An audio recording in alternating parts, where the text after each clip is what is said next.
Sveiki, pradedu būrimą jau nuo temos, pasižiūrėjau, kokios kortos krenta ir vėl man krenta kažkokios tai skyrybos. Jeigu paskutiniu metu visai neseniai ar susipykote, išsiskyrėte su žmogumi, kuris gali būti už jų šiek tiek jaunesnis arba ugnies ženklas, avinas, šaulys arba liūtas, arba tiesiog toksai šarmingas žmogus, savim pasitikintis, gal šiek tiek toksai nutrūktgalviškas, kuris priima sprendimus su savo emocijom, o nepagalvojęs. Tai gali būti, kad visai neseniai baigėsi santykis tuo žmogumi ir dabar atrodo viskas įsibėgėjo. Lyg jūs nenorėjote tos pabaigos, bet dėl kažkokios tai priežasties tiesiog nutrūko viskas. Ir dabar tas nutrūkimas įsibėgėja. Ką reiškia, kaip įsibėgėja, kad tiesiog jūs dabar pradedate suvokti, wow, mes tikrai nebebendrausim, tai mes čia tikrai nebebūsim kartu, arba tiesiog, kaip čia taip atsitiko, kad mes tiesiog nebebendrausim. Jūs dabar ateinate į tam tikrą suvokimą, kad nutrūko bendravimas ir kodėl jis nutrūko, ne tik bendravimas, bet gal ir visi santykiai galėjo nutrūkti. Tai jūs laukite. Jūs esate tokioje pozicijoje, kur jūs laukite, jūs sakote, tai jisai pats išėjo, tai tegu pats ir pareina, arba pats supyko, tai tegu pats ir atsileidžia. Šitoje vietoje jūs neskubate imtis kažkokių sprendimų, jūs laukite, jūs klausote savo vidinio balso, gali būti, kad net jaučiate to žmogaus mintis, arba kaip jisai jūs bando prisikviesti energetiškai, daugiau apie jį galvojate, bet jūs sakote, aš nieko dėl to nedarysiu, jeigu jisai pats taip nusprendė eiti tuo keliu, nebendrauti su manim, tai gerai, tegul nebendrauja. Gerai. Kodėl mano visi pūrimai apie skyrybas paskutinimis?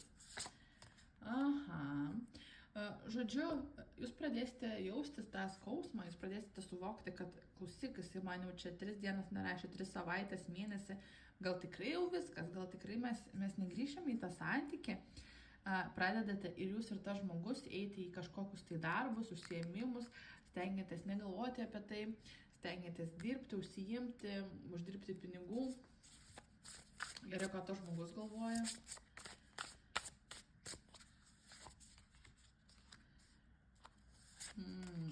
Tas žmogus galvoja, kad jums reikėjo kitokio žmogaus.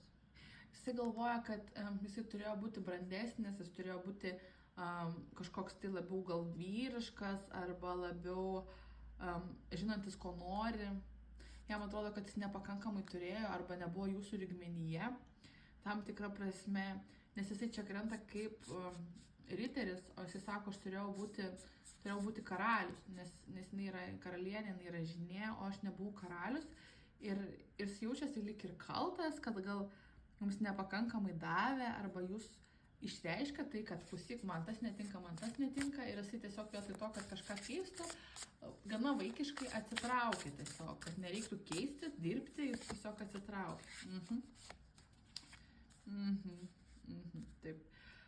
Grįžta žmogus į jūsų gyvenimą, sprendimas bus jūsų rankose, ar tą žmogų priimti savo gyvenimą ar ne, bus jūsų rankose.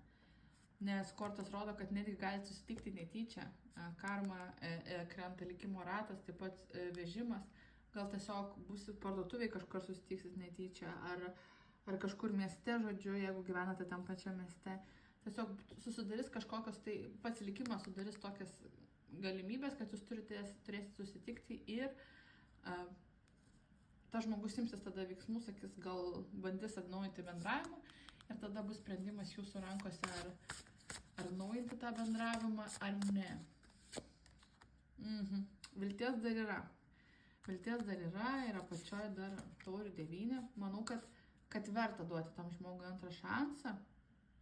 Aišku, sprendimas yra jūsų rankose, jūs priimsite, bet mes visi kartais turime blogų dienų, prastai jaučiamės apie save, tai ne viskas yra apie mus, kas liečia santykius, vien dėl to, kad tas žmogus jūs nereiškia, kad jūs kažką blogai padarėte, gal tiesiog tas žmogus viduje jautėsi nepakankamai geras ir jūsų buvimas šalia jo tas kažkokias vidinės traumas iškėlė į paviršių ir jas reikia susitvarkyti ir šitam būrime būtent reikia paaugti ir įgyti daugiau brandos.